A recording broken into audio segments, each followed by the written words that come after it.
Hey guys, this is Johnny with SoCal EMS. Hello everyone, my name is Anthony. So what we're going to be going over today is pre-hospital childbirth. So when we do these type of calls, things that we have to consider are pee pebbles. We want to know the para and gravida, if they've had prenatal care, any expected complications, any bags of water, mainly if their water broke.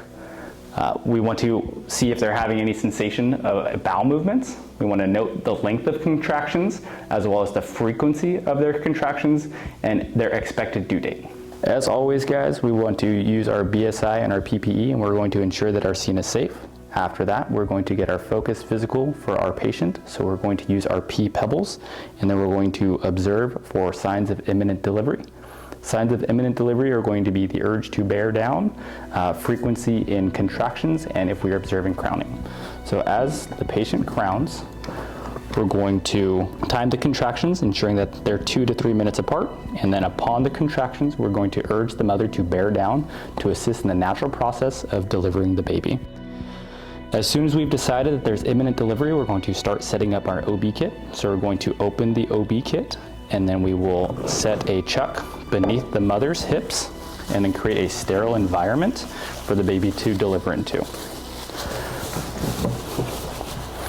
We're also going to drape over the patient.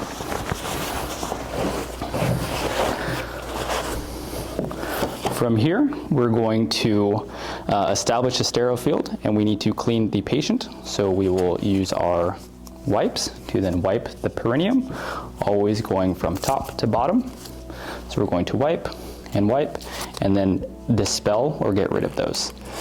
This should be a sterile procedure, so we want to use our sterile gloves when we can. For this evolution, we're not going to place on our sterile gloves, but do be aware to consider those. So as this baby delivers, we want to apply gentle pressure on the baby's head, and we're going to apply pressure to the mom's perineum to prevent any explosive deliveries. As the baby delivers, the head will come out, and then we're going to assess around the neck for the umbilical cord to ensure that it's not caught around the neck, and then we can section the airway from the mouth and then the nose. As the baby continues to deliver, we want to apply a little upward and downward pressure to the shoulders to ensure that the shoulders clear, and then deliver the baby completely. So as the baby delivers, we're going to ensure that it stays at the level of the vagina, and then we're going to assess the airway a second time. If needed, we can section the mouth and then the nose, and then we're going to dry and warm and stimulate the baby. So dry, warm, and stimulate the baby. Once we've dry, warmed, and stimulated them, we can place the mother, or we can place the baby on the mother's either chest or abdomen, and then we can clamp the cord.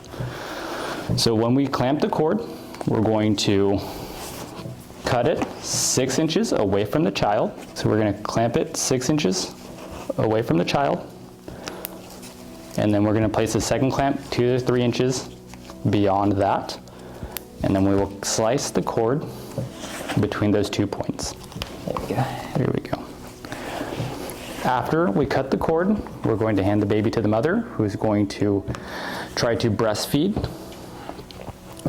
and then we're waiting for the placenta to deliver. Once the placenta delivers, we're going to notate and observe for any missing pieces of the placenta, and then place it into a biohazard bag. From there, we're going to continue reassessing the mother for any major bleeding. If she's having any signs of postpartum hemorrhage, we're going to place a pad on the vagina, never packing into the vagina, and we can consider massaging the patient's fundus. So things to consider with neonatal delivery is we always want to do a 1 minute and 5 minute APGAR score. So at delivery, at the 1 minute mark of birth, we're going to do an APGAR, which is appearance, pulse, grimace, activity, and respirations. And then at the 5 minute mark, we're going to reassess for those same exact things to ensure that the baby's doing well and getting healthy, or is a healthy delivery. If in the event you have a child who is not doing so well and they're pulse is less than 100, we're going to consider, or we're going to do positive pressure ventilation with a bag valve mask. And if at any point the neonate's pulse drops below 60, we're going to start CPR with the assisted ventilation with the BVM.